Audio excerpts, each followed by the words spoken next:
Hello, good morning विद्यार्थी मित्रों। तो आइए आज की हिंदी कक्षा में आपका स्वागत है।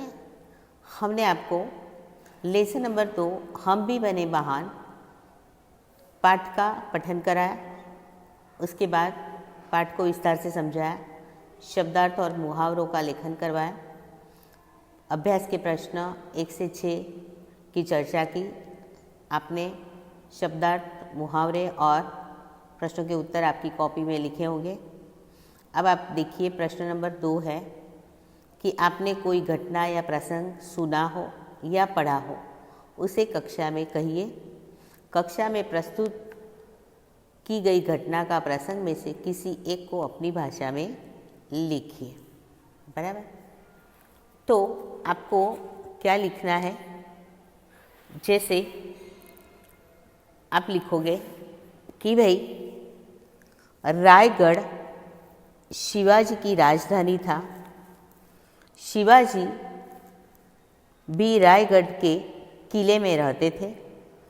किले का यह नियम था कि फाटक सूर्योदय होने पर खुलता था और सूर्यास्त होने पर बंद हो जाता था। रायगढ़ शिवाजी की राजधानी थी। शिवाजी भी रायगढ़ के किले में रहते थे। किले का यह नियम था कि फाटक सूर्योदय होने पर खुलता था और सूर्योदय होने पर बंद होता है। बंद फाटक सूर्योदय होने के पहले कभी नहीं खोला जा सकता था। इस नियम का पूरी सख्ती से पालन किया जाता था। एक बार एक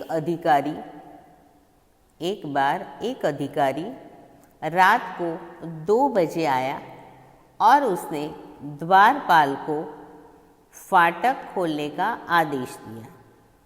क्या किया? एक बार एक अधिकारी रात को 2 बजे आया और उसने द्वारपाल को फाटक खोलने का आदेश दिया। उसने कहा कि वह शिवाजी का खास आदमी है। उसने क्या कहा? कि वह शिवाजी का खास आदमी है और बहुत ज़रूरी काम से उनसे मिलना चाहता है। यदि वह उसे किले में नहीं जाने देगा तो शिवाजी उसे कड़ा दंड देंगे। यदि वह उसे किले में नहीं जाने देता तो शिवाजी उसे बड़ा दंड देंगे। वे उसे नौकरी से भी निकाल सकते हैं। द्वारपाल ने उससे साफ कह दिया, आप कोई भी हो और कुछ भी कहे, मैं फाटक नहीं खोलूँगा। द्वारपाल ने क्या कहा? आप कोई भी हो और कुछ भी कहे, मैं फाटक नहीं खोलूँगा। आपको अंदर जाना है तो सुबह होने तक फाटक खुलने का इंतज़ार कीजिए। तब उस व्यक्ति ने द्वारपाल को फाटक खोलने के लिए एक बड़ी रकम देने का लालच दिया। क्या कहा द्वारपाल ने? कि मैं फाटक सूर्योदय होने से पहले नहीं खोलूँगा। तो उस व्यक्ति ने द्वारपाल को फाटक खोलने के लिए एक बड़ी रकम देने का लालच दिया, लेकिन द्वारपाल ने किसी भी कीमत पर फाटक खोलने से इनकार कर दिया। आखिर फाटक अगले दिन सूर्योदय होने पर खुला। आखिर फाटक अगले दिन सूर्योदय होने पर ही खुला। वास्तव में उस अधिकारी के रूप में शिवाजी ही अपने द्वारपाल की परीक्षा ले रहे थे। द्वारपाल की प्रामाणिकता और निष्ठा देखकर वे बहुत खुश हुए और उसे अच्छा पुरस्कार दिया।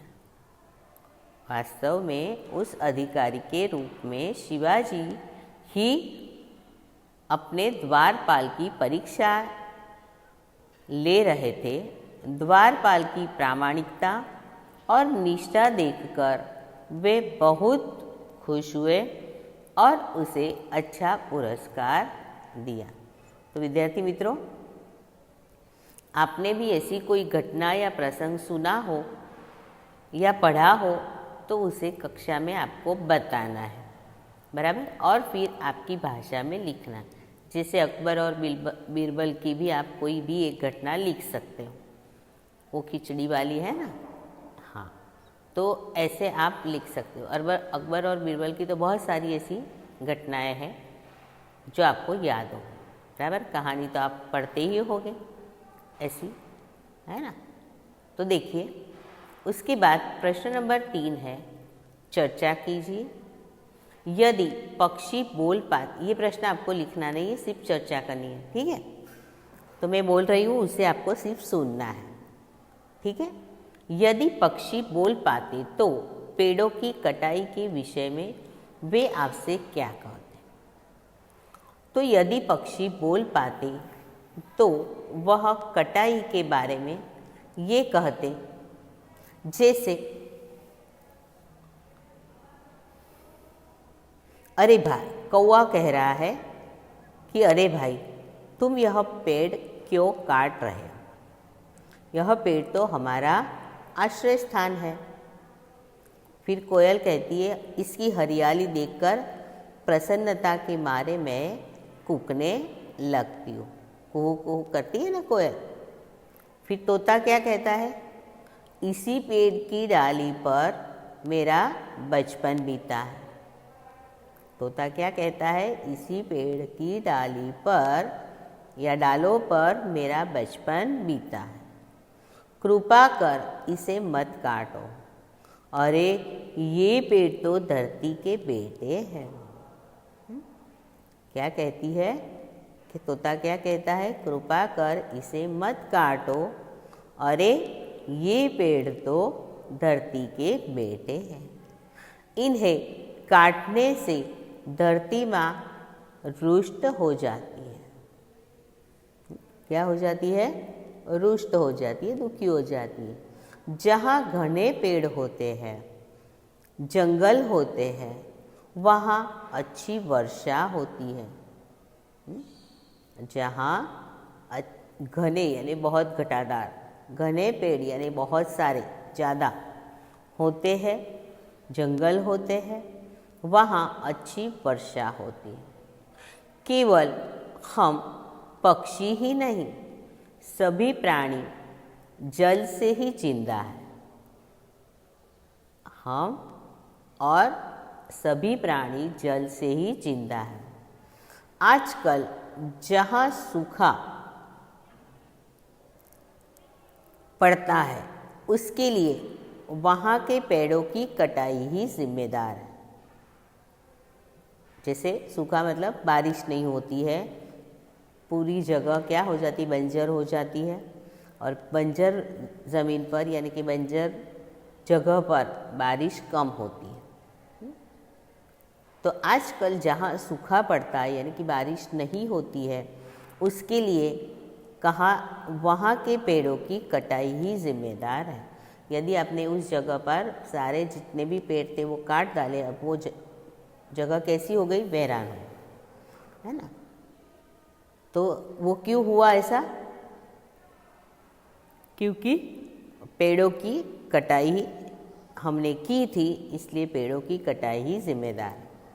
पेड़ काटने से बादल भी रुष्ट हो जाते हैं, लेकिन तुम मनुष्य इन पेड़ों का महत्व नहीं जानते। ये पेड़ केवल फल फूल और छाया ही नहीं देते, ये वातावरण को शुद्ध बनाकर सबको स्वास्थ्य प्रदान करते हैं। पेड़ काटने से बादल रुष्ट हो जाते हैं और मनुष्य इन पेड़ों का महत्व नहीं समझता।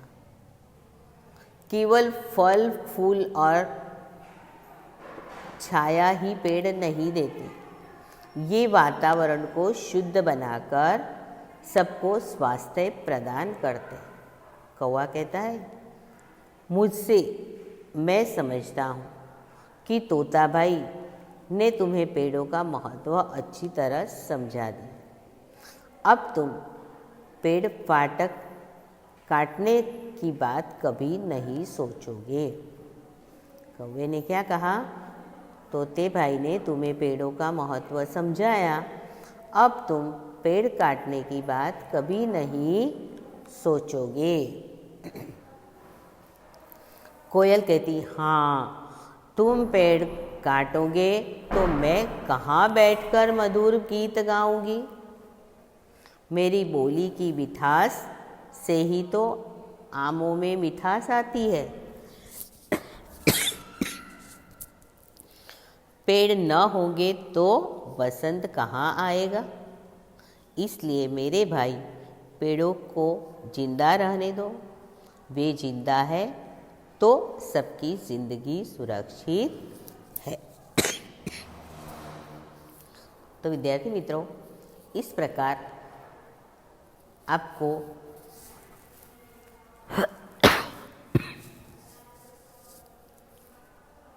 प्रश्न नंबर